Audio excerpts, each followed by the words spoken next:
بسم اللہ الرحمن الرحیم۔ یہاں تک روایت ہے کہ جناب امیر نے بغیر امامے بغیر نالین کے آئے جناب سرور کائنات کی بارگاہ میں، آنکھوں سے آنسو بہہ رہے ہیں کہ یا علی یہ کیا حالت بنا رکھی ہے؟ تو آپ نے فرمایا یا رسول اللہ میری ماں کا انتقال ہو گیا، یعنی جناب فاطمہ بنت اسد کا، مدینے میں۔ تو رسول خدا نے کہا یا علی یہ مت کہیے آپ کی ماں کا انتقال ہوا، یہ کہیے یا رسول اللہ آپ کی ماں کا انتقال ہوا۔ کہ امی بعد امی، میری ماں کے بعد وہ میری ماں تھی، انہوں نے مجھے اتنی شفقت سے پالا کہ مجھے کبھی ماں کی کمی محسوس نہیں ہوئی، انہوں نے کبھی احساس نہیں ہونے دیا کہ میرے ماں باپ نہیں۔ سن رہے ہیں؟ اب سیرت نبی سے میں چند جملے مصاحب کے پیش کرنا چاہ رہا ہوں، اگر سننا چاہیں۔ میں نے وعدہ کیا تھا میں کل مصاحب پڑھوں گا۔ تو جانے گرامی جناب امیر نے کہا یا رسول اللہ میری ماں کا انتقال ہو گیا۔ رسول خدا نے کہا میں خود جاؤں گا۔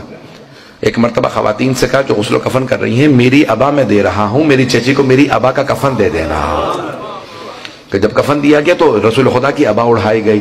رسول خدا نے خود جناب فاطمہ بنت اسد کے جنازے میں 70 تکبیرات پڑھی، 5 واجب ہیں، وسائل الشیعہ کی روایت ہے، شیخ حر عاملی نے لکھا ہے۔ رسول خدا منافقین کی 4 پڑھتے تھے تکبیرات، مؤمنین کی 5 پڑھتے تھے، جناب جعفر طیار کی 40 تکبیرات پڑھی، جناب حمزہ سید الشہداء کی اور جناب فاطمہ بنت اسد کی 70 تکبیرات پڑھی، وسائل الشیعہ میں شیخ حر عاملی نے لکھا کہ 70 تکبیرات پڑھی اور روتے جاتے تھے کہ پروردگارا میری ماں اٹھ گئی۔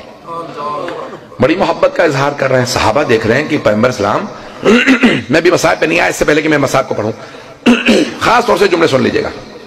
پیغمبر اسلام آئے، مدینے میں آئے، اور آنے کے بعد آپ کو آج معلوم ہے نا کہ جہاں ائمہ بقیع کی قبور ہیں وہاں پہ سرحانے جناب فاطمہ بنت اسد کی قبر ہے۔ تو اب جناب امیر کے والدہ کہا کہ یا علی میں خود قبر میں اتروں گا۔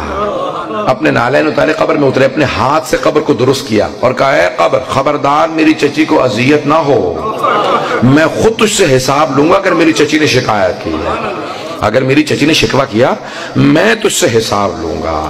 ایک مرتبہ کہا یا علی مجھے دیجئے، بڑے تعظیم سے چچی کو قبر میں رکھا اور قبر بند کرنے کے بعد سرحانے بیٹھ گئے، سرحانے کی طرف بیٹھے اور رو رہے تھے۔ اچانک کچھ دیکھنے کے بعد کہنے لگے ابنوں کے آپ کا بیٹا کہا یا رسول اللہ، صحابہ نے سوال کیا یا رسول اللہ کیا معاملہ، آپ چچی سے کیا کہہ رہے ہیں؟ کہا کہ مرتبہ فرشتوں نے بڑے احترام سے میری چچی سے سوال کیا من ربو کے، آپ کا رب کون ہے؟ تو میری چچی نے بڑے اطمینان کے ساتھ کہا اللہ ربی، اللہ میرا رب ہے۔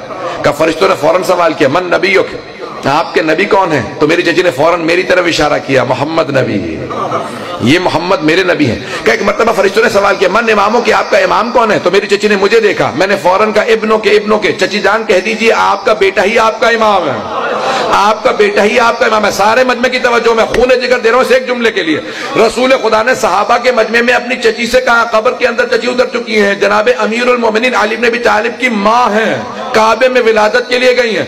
کہا چچی جان جب فرشتوں نے پوچھا کہ آپ کا امام کون ہے، آپ کہہ دیجئے میرا بیٹا ہی علی ہی میرا امام ہے، میرا بیٹا میرا امام ہے۔ او مسلمانوں، جس علی کے ماں باپ کا ان کی امامت اور ولایت کے بغیر گزارا نہیں، وہاں تیرا میرا کیسے